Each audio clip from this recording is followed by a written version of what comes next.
ಏನು ಟ್ರೈನಿಂಗ್ ತೊಗೊಳ್ಳೋದು M L A ಅನ್ನೋ ಅರ್ಥ ಬಂದ್ಬಿಡುತ್ತೆ.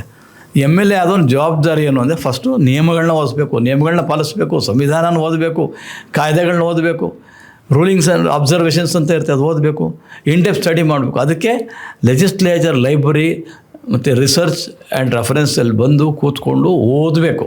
ಸ್ಟೂಡೆಂಟ್ ಥರ ವಾರದಲ್ಲಿ ಅಟ್ಲೀಸ್ಟು ಒಂದು 2 ದಿನ ಬಂದು ಅಥವಾ ದಿನ 1 ಗಂಟೆ ಟೈಮ್ ಸಿಗ್ತದೆ ಓದಿದಾಗ ಮಾತ್ರ ನೀವು ಏನೋ ನಿಮ್ಮ ಜವಾಬ್ದಾರಿ ಜನಪ್ರತಿನಿಧಿಗಳು ನಾವು ಯಾತಕ್ಕಾಗಿ ಹಾಕಿ ಬಂದಿದ್ವಿ, ಜನಗಳಿಗೆ ಯಾವ ರೀತಿ ನಾವು ನ್ಯಾಯ ತೋರಿಸ್ಬೇಕು ಅನ್ನೋದಕ್ಕೆ ಸಂಸ್ಥೆನೇ legislature. But the very object of legislature is defeated. ನನ್ನ ದೃಷ್ಟಿಯಲ್ಲಿ, ನನ್ನ ಅನುಭವದಲ್ಲಿ ನಾನು 10 ಮುಖ್ಯಮಂತ್ರಿಗಳು ನೋಡಿದ್ದೀನಿ, 1000 ಎಮ್ ಎಲ್ ನೋಡಿದ್ದೀನಿ.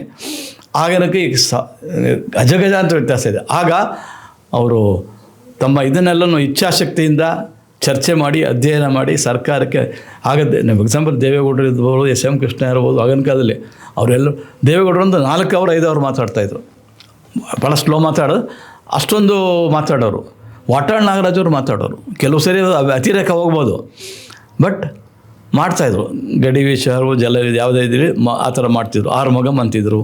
ಗೋವಿಂದ ಶೆಡ್ಯೂಲ್ ಕಾಸ್ಟಲ್ಲಿ ಗೋವಿಂದ ಪೇಡ ಇರೋರು. ಆಮೇಲೆ ಅರಕೇರಿ ಅಂತಿದ್ರು. ಸರ್ ದಲಿತ ವರ್ಗದಲ್ಲಿ ಎಂತೆಂಥ ಇದ್ರ ಗೊತ್ತು ಮೇಧಾವಿಗಳು ಸರ್, ಎಂಥ ಚರ್ಚೆ ಮಾಡೋರು.